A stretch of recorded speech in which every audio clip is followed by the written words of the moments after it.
Boa noite, igreja. Vamos abrir a palavra do Senhor lá no livro do profeta Jonas.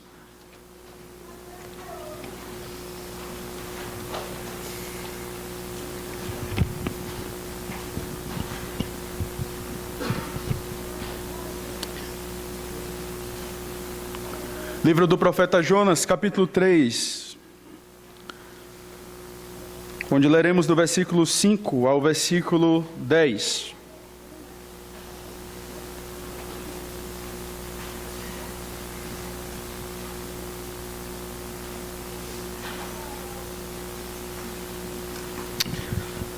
Diz assim a palavra de Deus: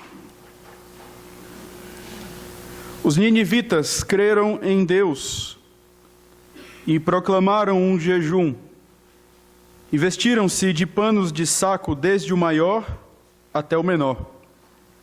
Chegou esta notícia ao rei de Nínive. Ele levantou-se do seu trono, tirou de si as vestes reais, cobriu-se de pano de saco e assentou-se sobre cinza. E fez-se proclamar e divulgar em Nínive, por mandato do rei e seus grandes: nem homens, nem animais, nem bois, nem ovelhas, provem coisa alguma, nem os levem ao pasto, nem bebam água, mas sejam cobertos de pano de saco tanto os homens como os animais, e clamarão fortemente a Deus, e se converterão cada um do seu mau caminho e da violência que há nas suas mãos. Quem sabe se voltará a Deus e se arrependerá e se apartará do furor da sua ira, de sorte que não pereçamos. Viu Deus o que fizeram, como se converteram do seu mau caminho, e Deus se arrependeu do mal que tinha dito lhes faria e não fez. Vamos, mais uma vez, clamar pela iluminação do Senhor.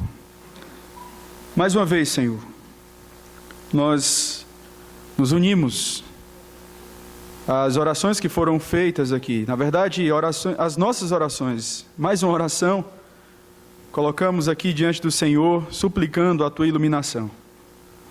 Que a Tua palavra, como foi dito aqui, num comparativo com a flecha, que ela fira os nossos corações e que essa ferida traga cura para as nossas almas. Tem misericórdia de nós. Abre o nosso entendimento, que do maior ao menor que estão aqui nesta noite, que a Tua palavra seja compreendida, seja crida e obedecida.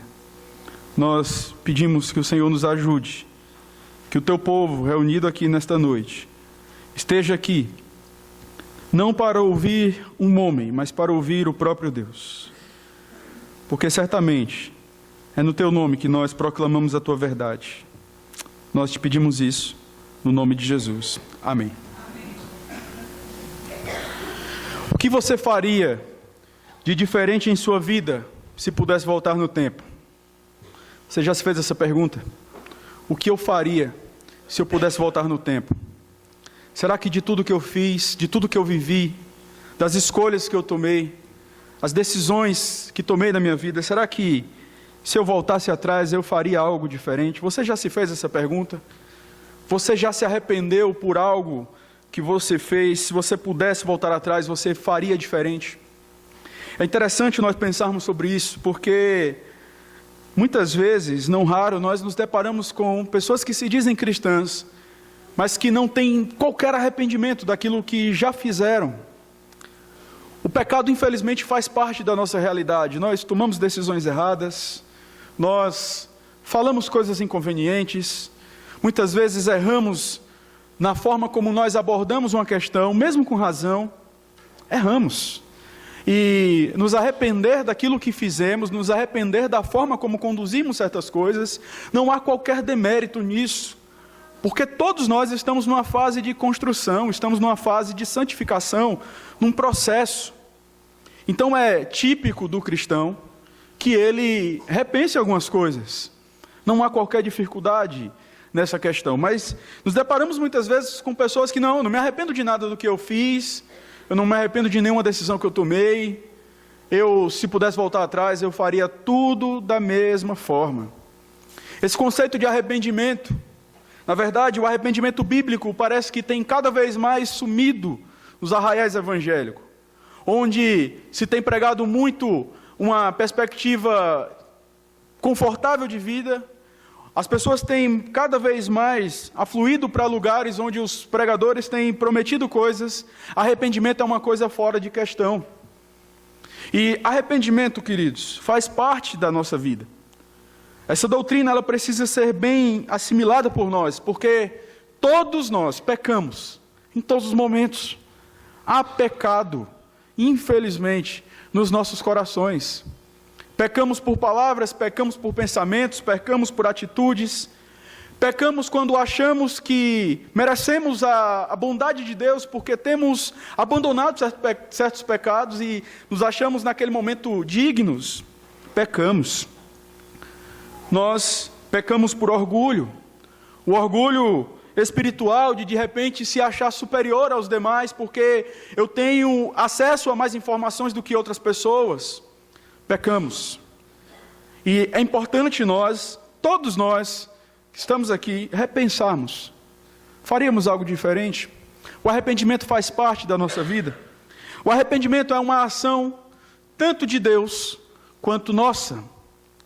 Não basta simplesmente ficarmos naquela, não, mas é Deus quem vai efetuar em mim. Sim, obviamente, Deus ele toma atitude em gerar arrependimento no coração do pecador, mas há uma voluntariedade, ou seja, nós somos habilitados pelo Espírito Santo de Deus a respondermos positivamente aquilo que Deus nos diz. Então temos parte, sim. Nós nos arrependemos, não é Deus quem se arrepende, somos nós que nos arrependemos. Deus nos habilita a isso. E é interessante quando nós olhamos 2 Coríntios, capítulo 5, versículo 20, Paulo, ele diz, de sorte que somos embaixadores em nome de Cristo, como se Deus exortasse por nosso intermédio. Em nome de Cristo, pois, rogamos que vos reconcilieis com Deus. Deus manda os seus embaixadores e Ele roga que aquelas pessoas que ouvem os seus embaixadores se reconciliem com Deus, tomem um passo em direção à santidade do Senhor. Você que está aqui nesta noite, e está tendo a oportunidade de ouvir esta palavra, esta pregação, você não é neutro. Você não é neutro. Há um pastor de um período antigo da Reforma, chamado John Preston, que ele disse certa vez que não há sermão que, sendo ouvido, não nos ponha mais perto do céu ou do inferno. Essa é a sua condição aqui nesta noite. A palavra de Deus não volta vazia. E você nesta noite, ouvindo esta palavra, você pode ter duas atitudes. Ou você irá perceber coisas na sua vida que precisam ser ajustadas, consolar o seu coração com as promessas de Deus, ou você vai sair daqui da mesma forma, indiferente, preocupado mais com as coisas periféricas que envolvem a nossa igreja, do que com o seu próprio coração. Sai daqui de repente preocupado porque o violonista deu uma nota errada. Sai daqui preocupado porque de repente o presbítero não veio de gravata, ou porque aconteceu uma coisa que saiu fora do prumo. Mas não sai daqui preocupado com aquilo que ouviu, não sai daqui impactado com um senso de urgência. Eu preciso buscar a Deus, eu preciso me aproximar do Senhor. Mas saiba de uma coisa, saindo dessa forma ou saindo arrependido, não há sermão que, sendo ouvido, não nos ponha mais perto do céu ou do inferno. Essa é a sua realidade hoje aqui, é a realidade de todos aqueles que nos ouvem, inclusive das crianças. Então, irmãos, entrando no texto, no contexto aqui de Jonas, nós vimos no domingo retrasado a segunda chamada do profeta. Deus, novamente, no início do capítulo 3, Deus, pela segunda vez, chama o seu profeta. Deus manda Jonas ir até Nínive e pregar a palavra do Senhor. É interessante nós percebermos que a mensagem de Jonas não é uma mensagem sofisticada. A mensagem de Jonas, é importante que se diga isso. Obviamente que é inspirado por Deus. Obviamente que a palavra de Deus, o Evangelho, é o poder de Deus para a salvação de todo aquele que nele crê. Mas eu já falei isso aqui em outra ocasião. Quando nós vamos convidar alguns pregadores que não conhecemos, geralmente o que fazemos é ver um vídeo do pregador, não é verdade? Nós fazemos isso. E eu fico imaginando nós olhando o vídeo da pregação de Jonas. Será que chamaríamos Jonas para pregar na nossa igreja? Eu, particularmente, tenderia a não chamar, eu confesso aos irmãos. Olhe o conteúdo da pregação de Jonas, no final do verso 4. A palavra de Deus diz: ainda 40 dias, e Nínive será subvertida. Essa é a mensagem de Jonas. Esse é o conteúdo de Jonas. Essa é a homilia de Jonas. Ele chega e ele percorre a cidade dizendo: olha, em 40 dias essa cidade ela será destruída. Mas era exatamente isso que Deus havia mandado Jonas fazer. E Jonas é fiel à palavra de Deus. Jonas prega exatamente o que Deus manda. E Deus simplesmente utiliza isso, utiliza a sua palavra, numa demonstração para mim e para você nessa noite.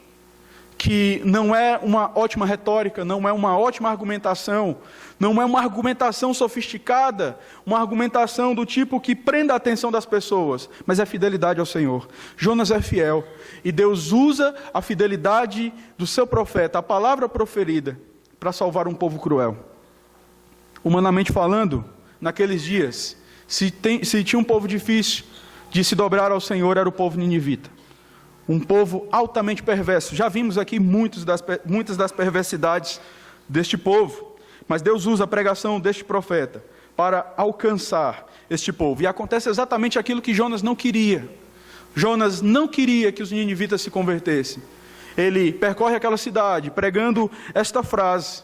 E Deus simplesmente converte aquele povo. E nós vamos perceber que Jonas, no capítulo seguinte, Jonas ele se encontra desgostoso diante daquilo que Deus fez. Uma coisa que é importante falarmos também é o propósito de Deus na redenção dos seus eleitos. Muitas vezes nós carregamos uma visão distorcida em relação ao alcance do Evangelho. Nós achamos muitas vezes que o Antigo Testamento é um livro que diz respeito simplesmente à redenção dos judeus, dos hebreus. Isso não é verdade.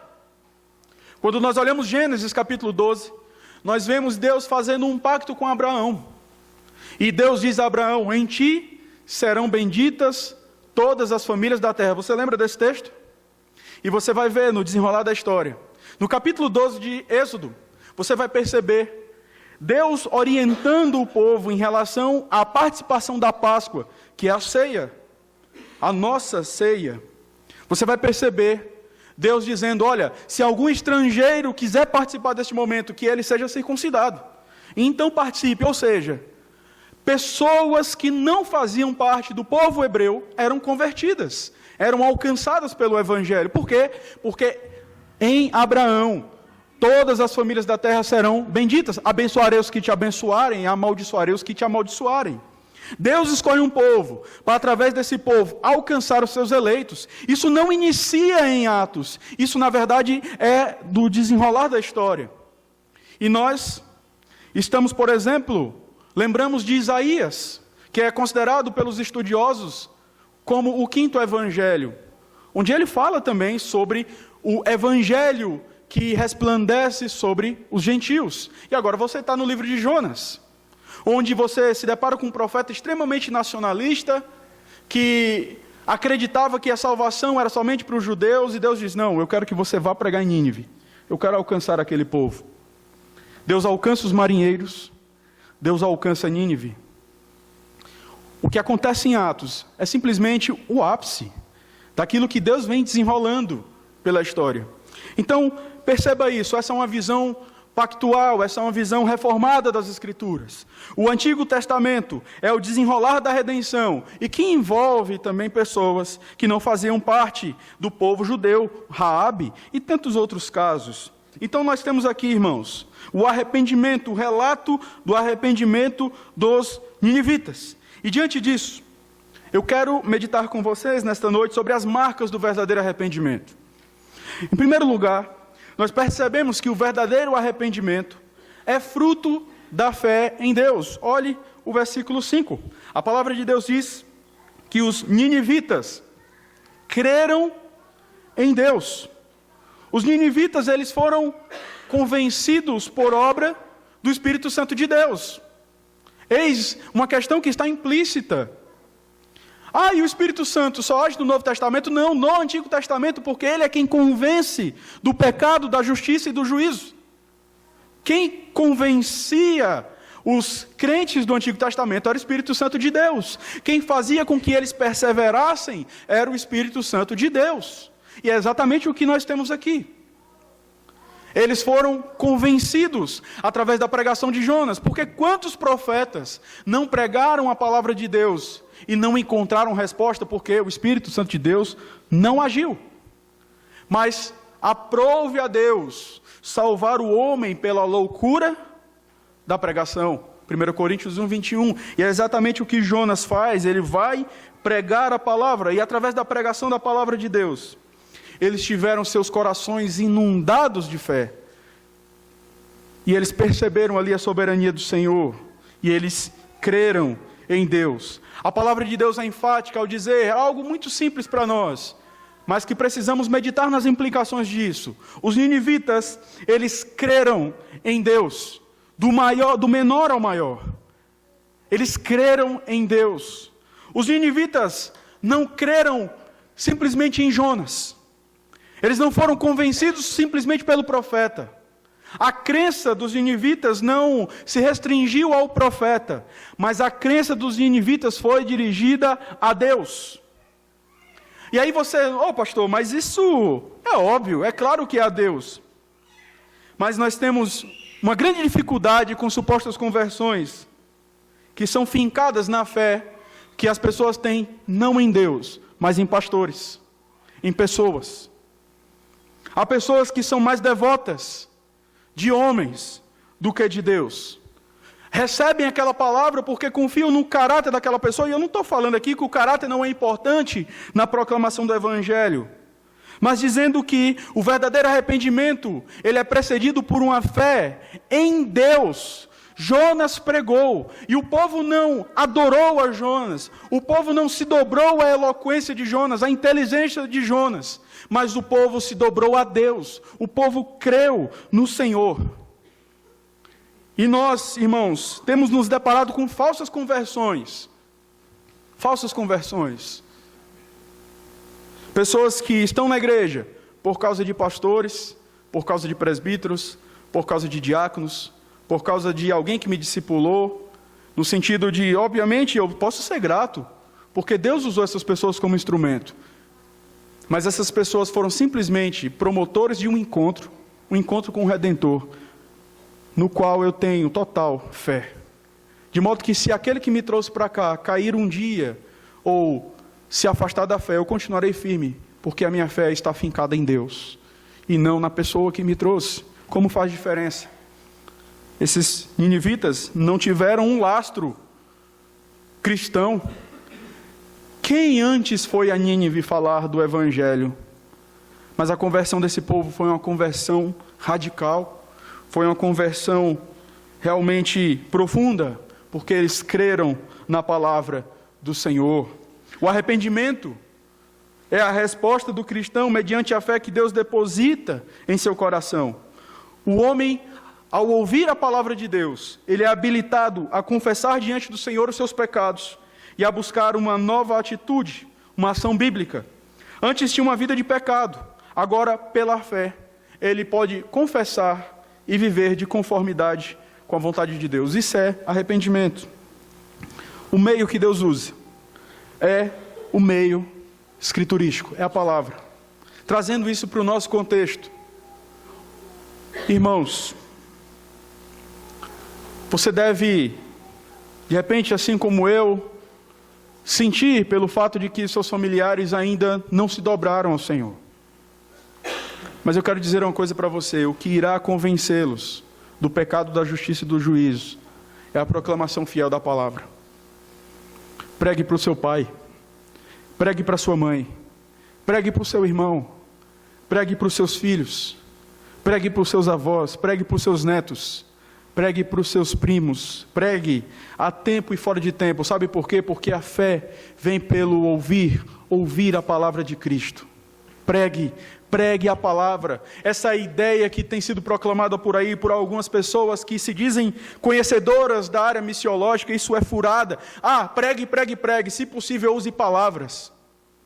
É claro que a vida, ela tem que acompanhar o nosso discurso, mas o discurso é imprescindível no chamamento do Senhor. Deus usa a proclamação da palavra, Deus usa a pregação da palavra. Aprove a Deus salvar o homem pela loucura da pregação. E o que eu tenho que fazer? Eu tenho que pregar. A minha mãe é o meu campo missionário, o meu pai é o meu campo missionário. Eu devo pregar a palavra, eu não posso desanimar. Mas eu sei que é muito mais fácil eu ver a minha família como pessoas comuns e não lamentar pelo estado da alma deles. Pregue a palavra. A palavra de Deus tem poder para trazer fé ao coração deles. E assim eles podem crer em Deus. E eles podem ter suas vidas transformadas. Pregue na certeza de que toda autoridade foi dada ao nosso Senhor. Mateus 28, 18. Toda autoridade me foi dada no céu e na terra. E aí ele diz, ide, pregai o evangelho. É o que nós devemos fazer. Se tem um povo que tem que alimentar esperança no coração, de que seus familiares podem se dobrar ao Senhor, esse povo é o povo da aliança. É o povo que conhece o Deus soberano. Nós devemos pregar a palavra. Reanime-se, irmão. Renove a esperança no seu coração. Renove o fervor no seu coração. Esse fervor que eu sei que um dia teve aí no seu coração. Quando no início você começou a seguir a Cristo. E você queria que as pessoas que estivessem à sua volta conhecessem o Redentor. Renove essa esperança. Deus tem poder para quebrar o coração mais endurecido. E uma pergunta que se volta a você nesse momento. Você que está aqui nesta noite, você crê no Evangelho? Você crê que a única forma de ser salvo é por meio da fé no Senhor Jesus? Você pode dizer isso? Ou você está aqui por causa dos seus pais? Ou você está aqui porque... eu estou aqui, pastor, eu não sei por que eu estou aqui. Eu estou aqui porque eu sempre estive aqui. Será que você foi convencido do seu pecado? Você poderia dizer a alguém por que você foi salvo? Por que você segue a Cristo? Você poderia dizer, eu fui salvo disso. É claro na sua mente, é claro no seu coração o porquê que você segue a Cristo. Pode ser que você esteja me ouvindo aqui e pode ser que você não seja um crente em Cristo. Pense nisso. A sua fé está no Senhor. Você pode cantar, somente ponho a minha fé na graça excelsa de Jesus. Não sei se é assim, mas será que a sua fé está no Salvador? Os ninivitas, aquele povo cruel, creu no Senhor. E a fé, ela é a primeira marca do verdadeiro arrependimento, porque tudo aquilo que vai acontecer a partir daqui é fruto exatamente da fé. Eles creram em Deus, e porque eles creram em Deus, eles então evidenciaram isso por meio de um sentimento de tristeza profunda pelo pecado. Essa é a segunda marca do verdadeiro arrependimento. O verdadeiro arrependimento é evidenciado por um sentimento de tristeza pelo pecado. E aí nós temos o versículo 6,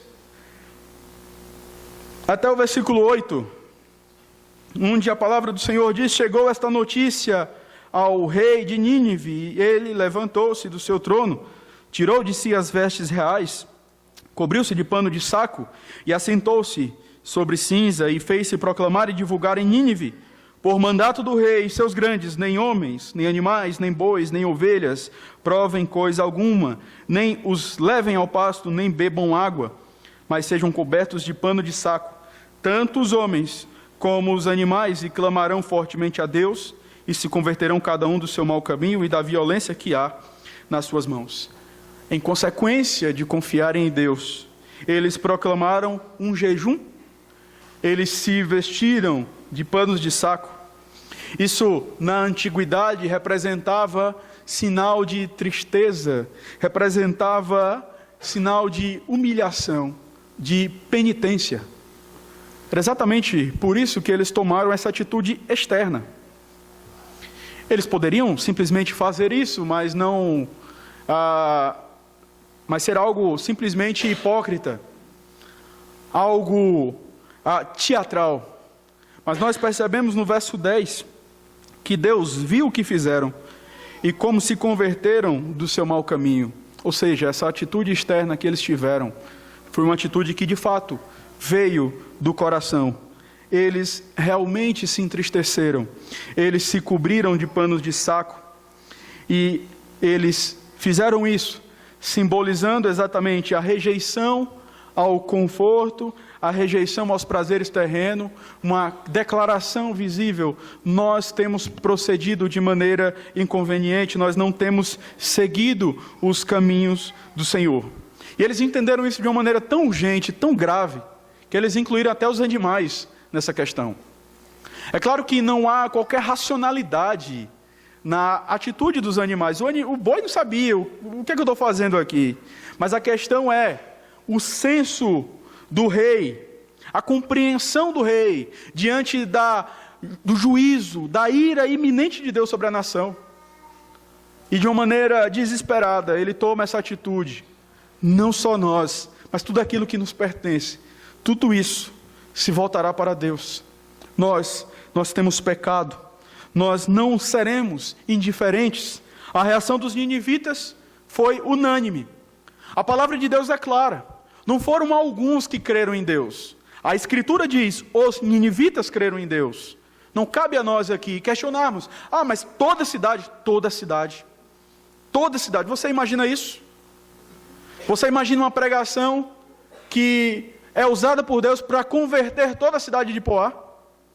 Para salvar, para chamar todo mundo. Para onde você olha, para onde você vai, você encontra pessoas que foram impactadas pela palavra, pela pregação.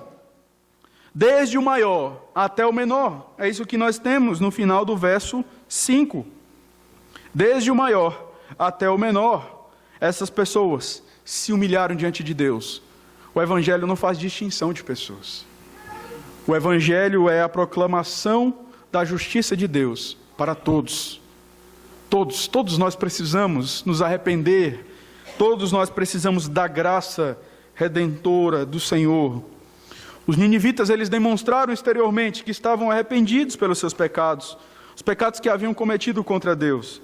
Eles estavam profundamente tristes. E a pergunta que eu faço a você é: você tem se entristecido pelos seus pecados contra Deus? Você tem lamentado pelos seus pecados contra Deus? Será que nós temos lamentado pelo fato de não alcançarmos o padrão que Deus espera de nós? E quando alcançamos e julgamos, na verdade, quando julgamos que alcançamos, bate muitas vezes um orgulho no nosso coração, e aí nós vimos que não aprendemos nada, não alcançamos nada. O que nos diferencia daqueles que cometem aberrações no cristianismo é a graça de Deus, é a iluminação do Senhor sobre nós.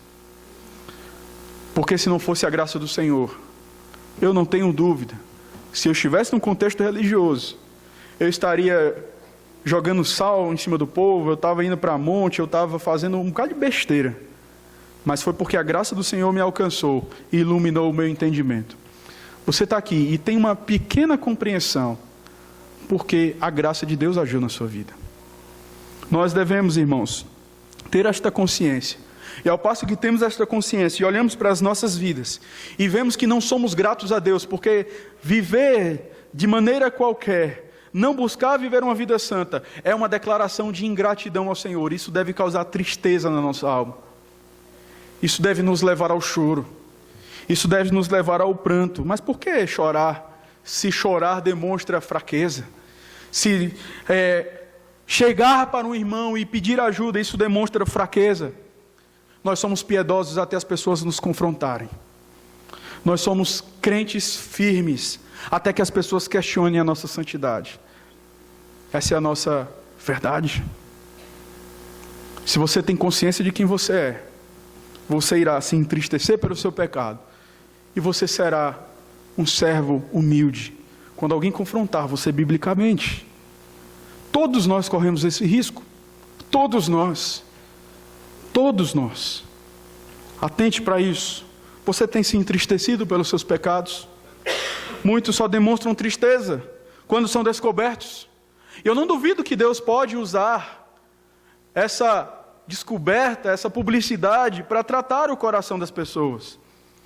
Mas muitas pessoas não demonstram uma verdadeira tristeza, mas demonstram uma tristeza não pelo pecado na verdade, mas pela sua imagem.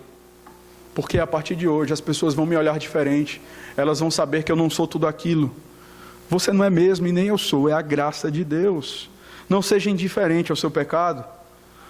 Do menor ao maior nesta congregação, deve haver tristeza pelos pecados cometidos. Isso trará mais humildade e menos orgulho aos nossos corações. Você há de lembrar de Pedro. Pedro foi confrontado pelo Senhor. O que foi que Pedro disse? Ah, Senhor, se for preciso morrer contigo, eu vou morrer. Nós somos assim muitas vezes, somos como Pedro. Ah, eu sou crentão. Ah, eu sou firme. E fugimos na primeira oportunidade que nós temos. Fugimos. E é interessante que o galo, Pedro ouve. E ele ali tem um encontro com aquilo que ele achava que era piedoso no coração dele, e na verdade não era. Ele se arrepende amargamente, ele chora. Sabe o que acontece? Às vezes o galo está cantando, a gente não está nem aí, e não está ouvindo, ou não quer ouvir. E não há arrependimento, não há tristeza nos nossos corações. A mente parece que cauterizou. Quando alguém chega para nos confrontar, parece que isso soa como um trovão no meu coração, e eu não posso aceitar isso. Você foi chamado para reconhecer o seu pecado. Arrependa-se, arrependa-se, entristeça-se, alimente no seu coração, abra o seu coração para isso. Se entristeça por aquilo que você tem feito e que não tem agradado ao Senhor. Olhe para o seu coração, Igreja Presbiteriana de Vila Varela. O convite nesta noite não é para que você pense no pecado do seu irmão. O convite nesta noite, para todos que estão aqui, olhe para o seu coração. Olhe para o seu coração e se arrependa do que você tem feito. Se entristeça por isso. O verdadeiro arrependimento, ele é evidenciado por uma mudança no coração. Versículo 8, eu quero ler mais uma vez o versículo 8. Nós tivemos uma ação externa dos ninivitas. Agora nós percebemos que não foi simplesmente uma questão de jejuar, se cobrir de pano de saco, cinzas. Não, era algo que de fato vinha do coração. Olha o verso 8, mas sejam cobertos de pano de saco, tanto os homens como os animais, e clamarão fortemente a Deus, prantearão ao Senhor, e se converterão, cada um do seu mau caminho, e da violência que há nas suas mãos. A determinação do rei era clara. Vocês não devem simplesmente demonstrar exteriormente. A questão não é simplesmente chorarmos. A questão é mudarmos de vida. Não é simplesmente confessarmos, mas é termos atitudes piedosas no lugar das atitudes erradas. Esse é o convite do rei. Mas o povo já estava fazendo aquilo. O povo já estava entendendo. E é exatamente o que nós temos aqui. A palavra de Deus diz que eles não só deveriam confessar, não só deveriam demonstrar exteriormente, cada um do seu mau caminho e da violência que há nas suas mãos, deveria se converter. Deveria mudar. Se eu pratico violência, se o meu caminho é mau, eu vou por um caminho bom. Se eu faço coisas erradas, eu vou fazer coisas certas. Eu vou substituir. Lembra do que Paulo fala em Efésios? Aquele que roubava não roube mais, antes trabalhe. Aquele que mentia não minta mais, antes fale a verdade. Isso é arrependimento. Isso é fruto de arrependimento. O momento de contrição no nosso culto solene pode ser um dos momentos onde Deus mais se enoja do nosso povo, se é simplesmente um momento para aliviar a nossa consciência, se é simplesmente um momento para cumprirmos um ritual da liturgia. Nós, irmãos, devemos chegar a Deus: Senhor, eu me arrependo disso, me ajuda, Senhor, tem misericórdia de mim, eu quero tomar uma atitude diferente, eu quero fazer coisas diferentes, eu quero de fato agradar o Teu santo nome. Eles deviam não só demonstrar exteriormente, mas abraçar de fato a misericórdia de Deus, a graça do Senhor. O arrependimento dos ninivitas não foi evidenciado simplesmente por uma questão exterior, como já falei, mas interior. É possível chorarmos dizendo que estamos arrependidos, quando na verdade estamos tomados de orgulho ferido, porque a nossa imagem foi prejudicada na congregação. É possível. Os ninivitas, eles de fato se arrependeram. Eles tinham, na verdade, abandonado o seu pecado. Eles tinham, na verdade, abandonado a maldade dos seus caminhos. Eles tinham se voltado para Deus. Quando nós olhamos Malaquias, capítulo 3, versículo 7, a palavra de Deus diz que desde o dia de vossos pais, Deus, o próprio Deus dizendo ao seu povo, desde o dia de vossos pais, vos desviastes dos meus estatutos e não os guardastes. Tornai-vos para mim, e eu me tornarei para vós outros, diz o Senhor dos Exércitos.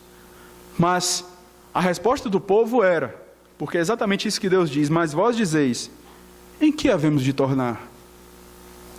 Olha que tragédia. Deus está chamando o seu povo ao arrependimento. E o povo olha para Deus e diz, se arrepender de quê? Eu venho para a igreja todo domingo.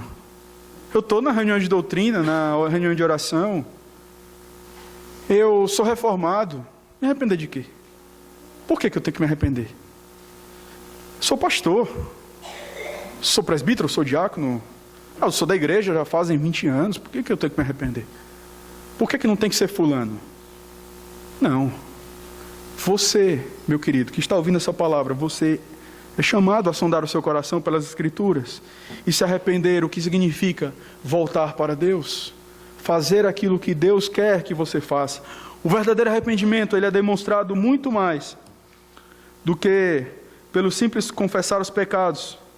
Ele é demonstrado por uma mudança de direção. A confissão, na verdade, é a ponta do iceberg. Nós confessamos, mas demonstramos que de fato fomos convencidos do nosso pecado quando nós mudamos de vida. Aqueles homens, eles clamavam aos seus deuses, agora eles estavam clamando ao Senhor, a exemplo dos marinheiros no barco de Jonas. Há quanto tempo você não confessa os seus pecados a Deus, com um coração contrito, um coração arrependido? Quanto tempo? Quanto tempo você não se arrepende daquilo que você tem feito? Quanto tempo isso não é a verdade do seu coração?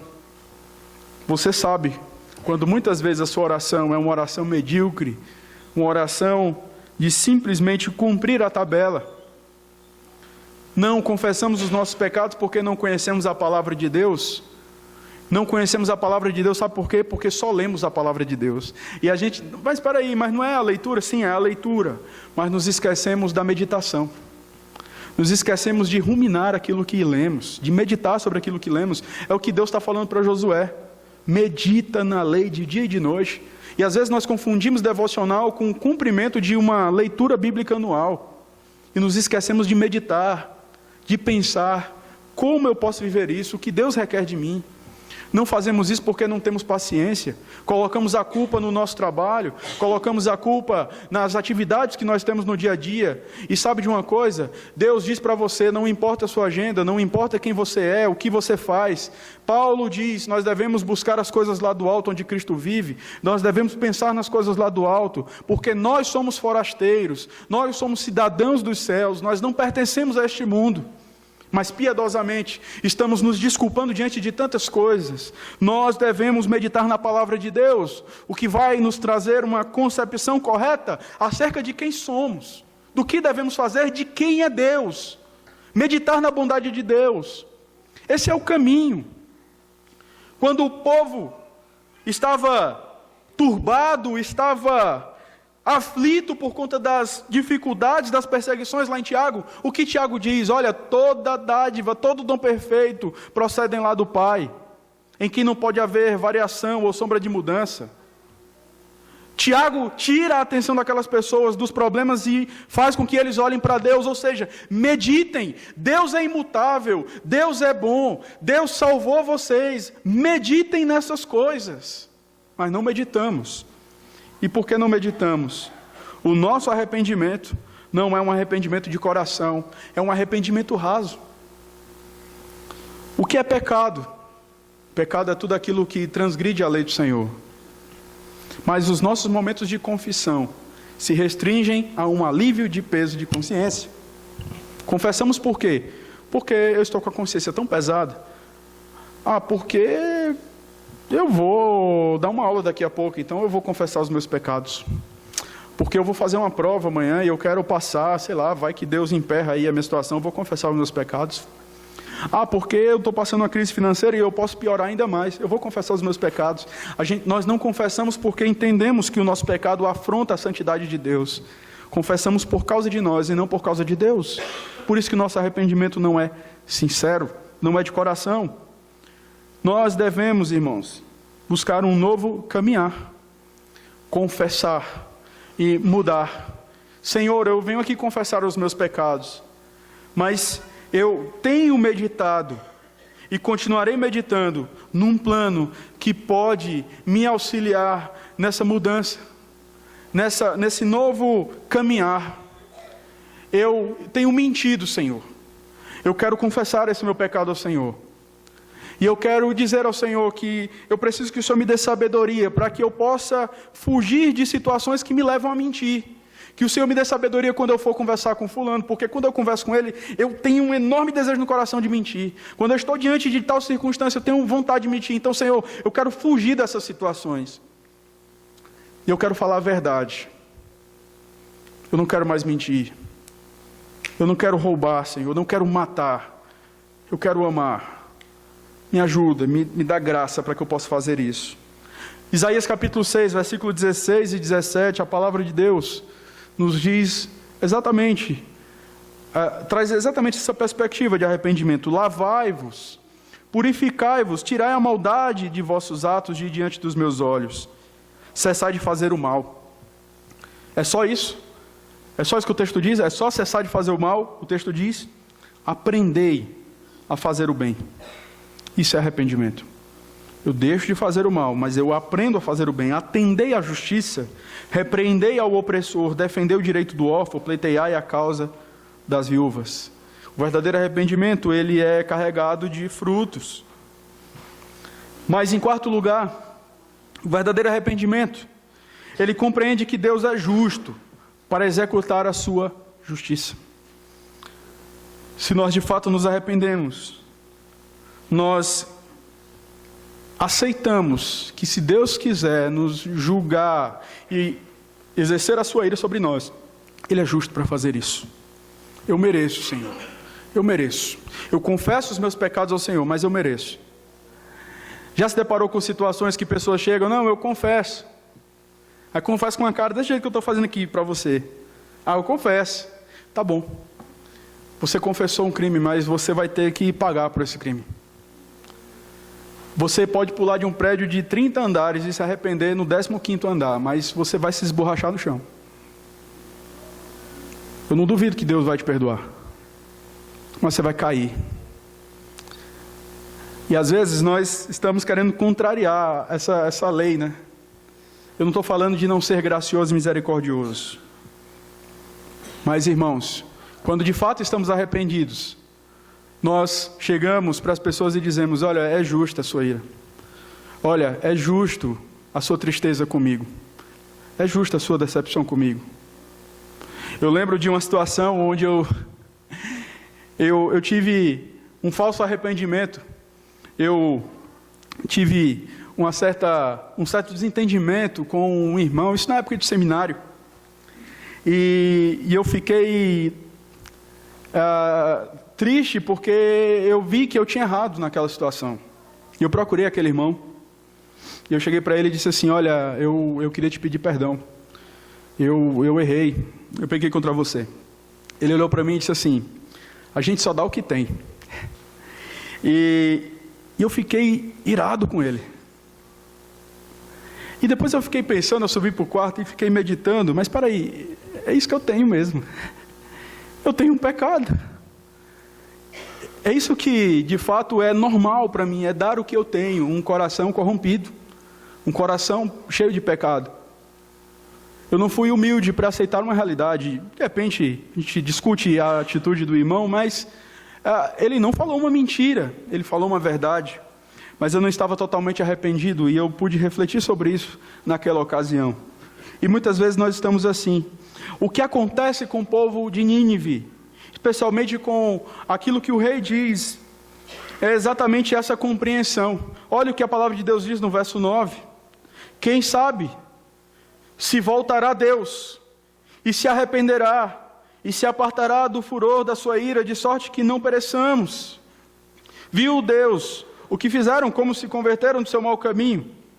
E Deus se arrependeu do mal que tinha dito lhes faria, e não fez. Eles entenderam através de tudo aquilo que eles fizeram, eles entenderam. Deus não tem nenhuma obrigação de me perdoar. Quem sabe, eles alimentaram essa esperança. Olha, nós estamos aqui nos cobrindo de pano de saco, de cinzas. Nós estabelecemos um jejum oficial. Imagine um luto oficial. Quando Ayrton Senna morreu, por exemplo, foi estabelecido, se não me engano, um luto de 3 dias no país. Imagina o presidente estabelecendo um luto no país. Olha, mas não é isso. Não é isso que vai convencer a Deus. O arrependimento não é uma barganha com Deus. Nós não estamos barganhando com Deus. Deus, Ele pode não nos perdoar. Está nas suas mãos. Não depende de quem quer ou de quem corre, mas de Deus usar de misericórdia. Eles tiveram essa esperança. Pode ser que Deus não faça isso. Pode ser que Deus não nos puna. Pode ser. E é exatamente o sentimento que o povo hebreu teve lá no livro de Juízes, capítulo 10, versículo 15. Mas os filhos de Israel, diz a palavra de Deus, disseram ao Senhor: temos pecado, faze-nos tudo quanto te parecer bem. Quando nós confessamos os nossos pecados diante de Deus, nós temos essa atitude humilde: Senhor, faz conosco aquilo que te parecer bem. Se este meu caso, se esta situação foi descoberta, foi levada a público, é porque o Senhor quer tratar o meu coração. Faz comigo aquilo que te parecer bem. Essa é a atitude bíblica. J. Packer, ele afirma que o arrependimento que Cristo requer do seu povo consiste numa recusa em se estabelecer quaisquer limites às exigências que Ele possa fazer em nossas vidas. Faze-nos aquilo, Senhor, que te parecer bem. Nós somos rápidos em admitir diante de Deus as nossas faltas, mas muitas vezes incorremos no erro, de maneira particular, quando nós olhamos a disciplina na igreja como uma maldição ou como algo constrangedor. Como é que você vai dizer que algo é constrangedor? Pode até ser. Mas como é que você vai dizer que isso é uma maldição? Se a própria palavra de Deus diz que Deus disciplina quem ama. Eu sei, irmãos, que Deus muitas vezes usou disciplinas por tempos indeterminados, por tempos determinados e até exclusões, para trazer de volta os seus eleitos. Mas nós, que somos mais piedosos do que Deus, que somos mais santos do que Deus, achamos isso um escândalo, porque somos orgulhosos. Quando tomamos essa atitude, nós estamos simplesmente dizendo: Senhor, Tu não tem direito de julgar o Teu povo. O Senhor estabeleceu a palavra dessa forma, mas nós pensamos dessa forma. Isso é arrogância, isso é orgulho, isso é vaidade. E Deus certamente pode nos punir como igreja. Nós precisamos tomar cuidado para não nos vermos somente como os que confrontam ou repreendem e não se abrem para a confrontação ou para a repreensão. Mas para aí, o que é que isso tem a ver nesse contexto? A questão, queridos irmãos, é que nós devemos não só estarmos dispostos, porque é assim que Deus estabeleceu a comunhão da igreja, a instrumentalidade dos irmãos, para despertar o nosso coração quando estivermos em pecado. Mas muitas vezes é tão fácil para mim ser só o confrontador, é tão fácil para mim ser só o cara que tem a palavra dura, a pessoa que tem a confrontação dura, mas quando alguém me confronta, isso treme as minhas pernas. Todos nós temos que estar dispostos a isso. Sabe por quê? Porque todos nós estamos num processo de santificação. Todos nós. Isso é reconhecer: Senhor, se o Senhor está me alertando por meio deste irmão, é porque o Senhor me ama. É porque o Senhor não quer que eu vá até as últimas consequências com o meu pecado. E todos que estão aqui podem, todos que estão aqui, se não vigiarmos, nós podemos amanhã estar traindo as nossas esposas, amanhã traindo os maridos. Se nós não vigiarmos, se nós não abrirmos os nossos corações para sermos pastoreados, nós podemos amanhã incorrer em pecados terríveis. Quem é que pode dizer aqui que nunca irá cair em determinado pecado? É a graça de Deus que nos sustenta. É por isso, esteja disposto a ser confrontado também. Reverendo Breno, dando crédito à colocação, ele disse o seguinte: certa vez ele disse: escute quando seus irmãos e seus líderes corrigem você, especialmente se o que eles dizem lhe causar raiva. Esse é quase sempre um sinal de que eles têm alguma razão ou toda a razão naquilo que dizem. Mas não estamos dispostos muitas vezes a isso. Todos que estão aqui, você deve estar disposto a sentar não só na cadeira de quem confronta, mas na cadeira também de quem é confrontado. Mas é tão bonito a gente confrontar. Nós devemos, irmãos, ter humildade no nosso coração. Nós devemos estar dispostos, uma vez que a confrontação é a prevenção de Deus, para que não incorramos em pecados terríveis. Último lugar, Deus recebe o verdadeiro arrependimento. É isso que nós temos no verso 10. Finalizando este texto, o verso 10 diz que viu Deus o que fizeram, como se converteram do seu mau caminho, e Deus se arrependeu do mal que tinha dito, lhes faria, e não o fez. E você desde o início, desde o verso 9, você está: e aí, pastor? E essa questão de Deus se arrependeu, que é isso? Esse é um texto de fato complexo, que tem levado, na verdade não um texto, mas muitas pessoas têm interpretado mal esse texto. Deus se arrepende? Deus não se arrepende. A concepção de arrependimento aqui no texto é de um homem que está percebendo uma situação. Porque quando você olha para Números, capítulo 23, versículo 19, a palavra de Deus é muito clara, a palavra de Deus. Deus não é homem para que minta, nem filho do homem para que se arrependa. Porventura, tendo ele prometido, não fará, ou tendo falado, não cumprirá? A questão aqui a pergunta que nós devemos fazer: Deus queria ou não salvar os ninivitas desde o começo? Claro que queria. Não houve uma mudança em Deus. Quando nós olhamos o versículo 2 do capítulo 4, isso está claro. Jonas entendia isso. E orou ao Senhor e disse: Senhor, não foi isso que eu disse, estando ainda na minha terra? Por isso me adiantei, fugindo para Tarsis, pois sabia que és Deus clemente e misericordioso, tardio em irar-se, e grande em benignidade, e que te arrependes do mal. A questão da palavra arrependimento utilizado para Deus, é aquilo que nós chamamos de antropopatia, ou seja, atribuir sentimentos humanos a Deus. Não podemos nos esquecer que a Escritura foi inspirada por Deus e não colocou de lado a instrumentalidade humana. É só você simplesmente olhar para os livros do Novo Testamento, você vai perceber a escrita de Paulo. Quando você para estudar os originais, Paulo é altamente sofisticado na sua escrita. Isaías era altamente sofisticado na forma como ele escrevia. Você já pega um escrito como o de Obadias, é muito mais fácil você compreender. Trazemos para a nossa experiência aqui, ajuda-nos a entender isso. É mais fácil você entender Romanos ou você entender Tiago? Mais fácil você entender Tiago, não tenho dúvida disso. É mais fácil você entender Gálatas ou você entender as cartas de João? É mais fácil você entender as cartas de João. São pessoas com know-how intelectual diferente. E Deus não exclui isso. Não estou dizendo que um é melhor do que o outro. Não é. Nós fazemos essa qualificação. Deus não. Todos eles foram inspirados. O que nós temos aqui é uma atribuição de sentimentos humanos a Deus. Se eu admito que Deus se arrepende, eu admito que Deus não é perfeito. Eu admito que Deus não é onisciente. Eu admito que Deus não estava perfeito no seu plano. Não, eu tive um plano, mas agora eles fizeram isso, e a minha atitude vai ser essa. Deus tinha um plano B, porque o plano A não funcionou. Não é isso que acontece. Deus não se arrepende como os homens. O que nós temos aqui é um homem olhando uma aparente mudança de Deus, uma vez que a mensagem do profeta era uma mensagem de julgamento. E é exatamente isso que o Senhor faz, enviando seus embaixadores para pregar o Evangelho. Olha, arrependei-vos e credes no Evangelho, senão o que vos espera é um inferno.